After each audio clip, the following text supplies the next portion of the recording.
Olá, nós estamos aqui para mais um encontro da websérie sobre noções de acessibilidade com o nosso convidado Roberto Luiz Fonseca Freitas, engenheiro civil, pós-graduado em segurança do trabalho, atuante no Centro de Apoio Operacional das Promotorias de Justiça de Defesa dos Direitos do Idoso e da Pessoa com Deficiência. Olá, Roberto. Olá, doutora Melissa, tudo bem? Tudo bem.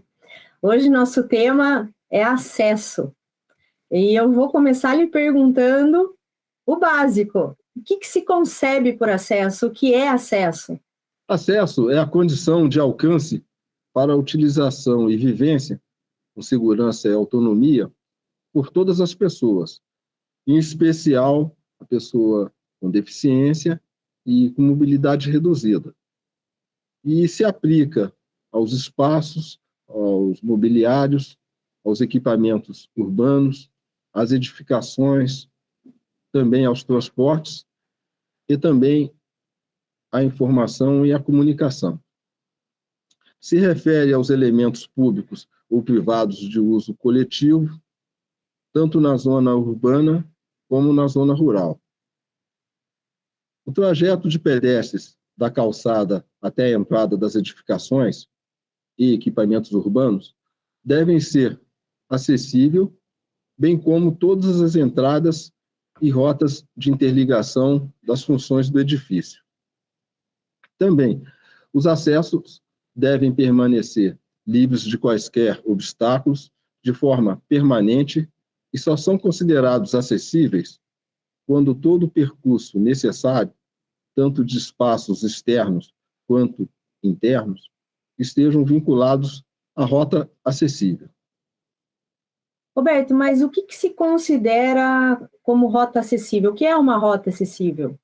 Rota acessível é um trajeto contínuo, desobstruído e sinalizado, que conecta ambientes externos ou internos, de espaços e edificações. A rota acessível externa, ela incorpora estacionamentos, calçadas, faixas de travessia de pedestres, sendo essas faixas elevadas ou não, rampas, escadas, passarelas e outros elementos de circulação. Já a rota acessível interna, ela incorpora corredores, pisos, rampas, escadas, elevadores, portas, cômodos e outros elementos de circulação. Um destaque importante é para as portas. O vão livre de uma porta deve ser maior ou igual a 80 centímetros, medida mínima que permite a entrada de uma cadeira de rodas. E quanto, Roberto, aos edifícios antigos, aqueles construídos antes da entrada em vigor da Lei de Acessibilidade? Esses edifícios, eles também devem se adequar à NBR 9050, que é de 2020, de 2020? Sim, doutora. Até essa questão da norma 9050 ser a versão 2020, ela na verdade é uma atualização, né? A norma de acessibilidade 9050, ela já existe desde a década de 70, né? E ela veio sofrendo atualizações, inclusive a partir do incremento da legislação de acessibilidade. Então, ela veio sofrendo várias atualizações, chegou na atualização de 2020. A Lei 13.146, também conhecida como Estatuto da Pessoa com Deficiência, ou Lei Brasileira de Inclusão, determina expressamente que todas as edificações construídas têm que permitir acessibilidade, têm que ser acessível. Todas as entradas, todos os trajetos, né, têm que permitir essa condição de acessibilidade. Contudo, se se comprovado tecnicamente a impossibilidade de toda adaptação, tem que ser garantido pelo menos um acesso e uma rota acessível ao interior dessa edificação. Então, mesmo as construções antigas, tem que se buscar essa possibilidade de acesso. Você trouxe algumas imagens para ilustrar, né, essas situações. Você poderia demonstrar para nós? Sim. A primeira figura, ela mostra a entrada de um edifício comercial que se encontra num nível acima do nível da rua. Então, o acesso dele principal é por escada, mas para permitir, alternativamente, o acesso das pessoas com mobilidade reduzida, das pessoas que se utilizam de cadeira de roda, foi oportunizado um equipamento eletromecânico, conhecido como plataforma elevatória. Então, o acesso a essa edificação não é impedida para quem não tem a mobilidade plena.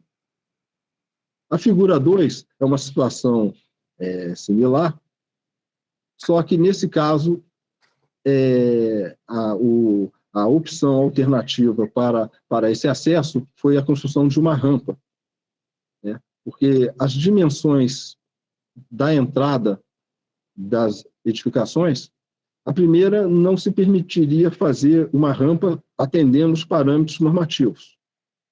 E, no caso da segunda, tendo esse espaço, foi construída essa rampa, que é um equipamento que deve ser prioridade, ele deve ser prioridade em relação ao equipamento eletromecânico.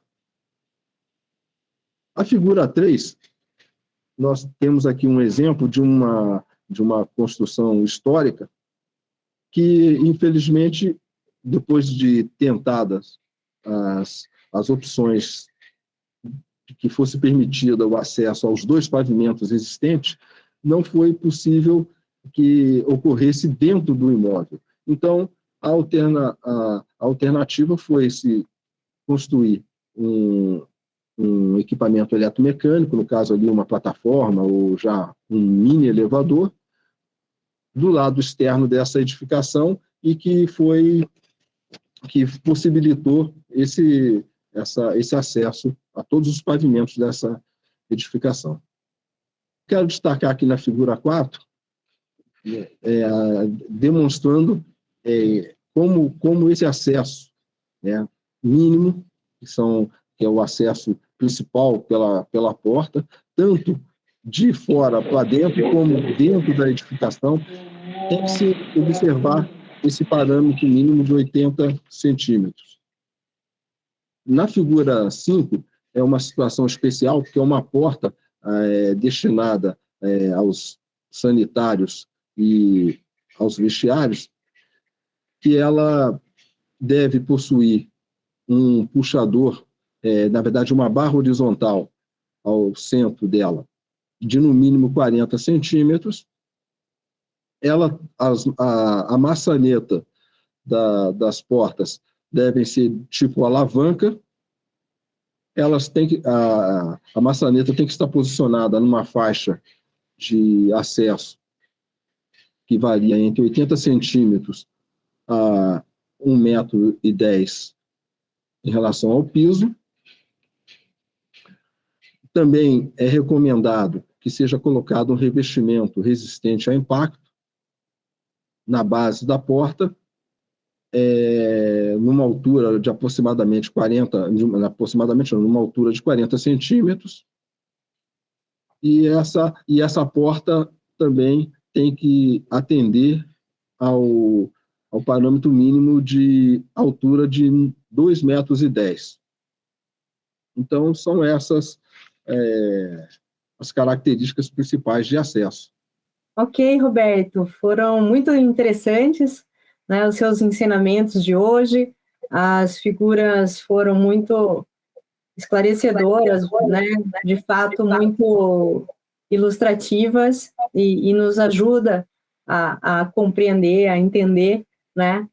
Ter essas noções técnicas em que se baseia a análise da acessibilidade. Gostaria de lhe agradecer e convidar todos para que assistam o nosso próximo vídeo, que vai ser sobre circulação interna. Até o próximo encontro, Roberto. Até logo, doutora.